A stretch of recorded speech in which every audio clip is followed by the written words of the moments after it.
प्रिय विद्यार्थियों, मैं डॉक्टर उर्मिला शर्मा से आचार्य MSG कॉलेज भरतपुर।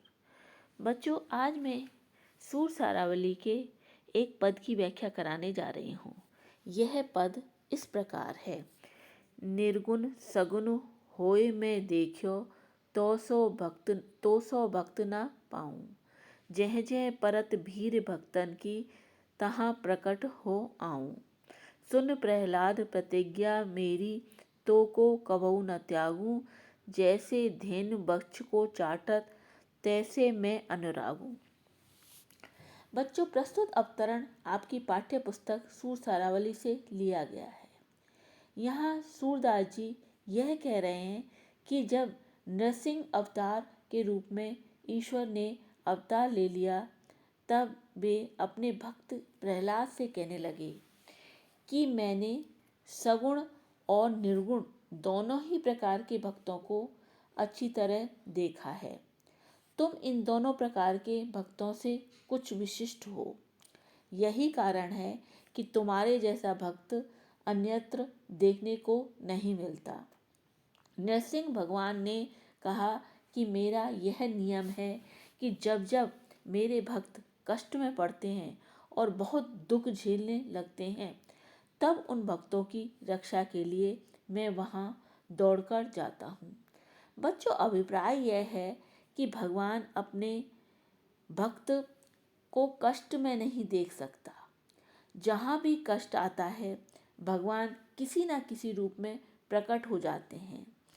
इस अवतरण में भी नरसिंह भगवान ने प्रतिज्ञा की और प्रहलाद से कहा कि हे भक्त, मेरी इस बात को ध्यान से सुन लो कि मैं अब तुम्हें कभी भी त्यागूंगा नहीं।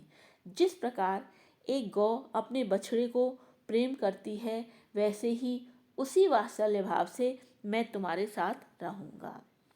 बच्चों, इस प्रकार भगवान नरसिंह और प्रहलाद में वार्तालाप होता है और भगवान कहते हैं कि हे भक्त, मैं तुम्हारी भक्ति से प्रसन्न हूँ, तुम मुझसे वरदान मांग लो। तब प्रहलाद कहते हैं कि हे भगवान, आप मुझे यदि वरदान देना चाहते हैं तो मुझे यही वरदान दो कि मेरा अनुराग केवल आपके चरणों से हो।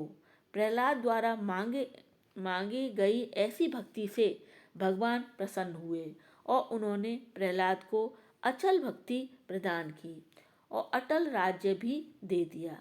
इसके पश्चात भगवान वहाँ से अंतर्धान हो गए और प्रहलाद के जीवन में सभी प्रकार के कार्य सरलता पूर्वक संपन्न होने लगे। बच्चों, सूरदास जी कहते हैं कि इसके पश्चात भगवान ने संसार का उद्धार करने के उद्देश्य से नारद रूप धारण कर लिया। बच्चों, आप नारद जी के बारे में जानते होंगे कि वो अनेक लोकों में विचरण करते रहते हैं। यह रूप धारण करके वे सभी लोगों में शुद्ध भाव से विचरण करते रहते हैं। वे भक्त को ज्ञान का उपदेश दिया करते हैं और संसार के प्रति वैराग्य की भावना जगाया करते हैं। इससे भक्ति का प्राबल्य बढ़ता है। अब मैं बच्चों इसके विशेष बिंदु आपको बता देती हूँ। विषय वस्तु धार्मिक और सैद्धांतिक होने के कारण काव्यात्मकता का अभाव है। अर्थ सौंदर्य और उच्च कल्पना का अभाव है। लीलाओं का मौलिक प्रस्तुतिकरण है। बच्चों, जैसे धेनु वक्ष को चाटत, तैसे मैं अनुराग में उपमा अलंकार का सौंदर्य तो है ही, साथ ही कवि का अपना जीवन अनुभव और कल्पना भी विशिष्ट है। यह उपमा बहुत सजीव एवं कलात्मक तथा सहजता से परिपूर्ण है। इस अवतरण में राम अवतार का प्रसंग है। राम अवतार का वर्णन करते हुए सूर ने लिखा है कि मैं एक दुर्बल और बाल बुद्धि वाला व्यक्ति संक्षेप में उसी रामचरित का वर्णन कर रहा हूँ। यह मैं इसलिए कह रहा हूँ कि मेरी जीभ पवित्र हो जाए और सांसारिक जंजाल मिट जाएं। इस प्रकार बच्चों, यह व्याख्या यहीं समाप्त होती है।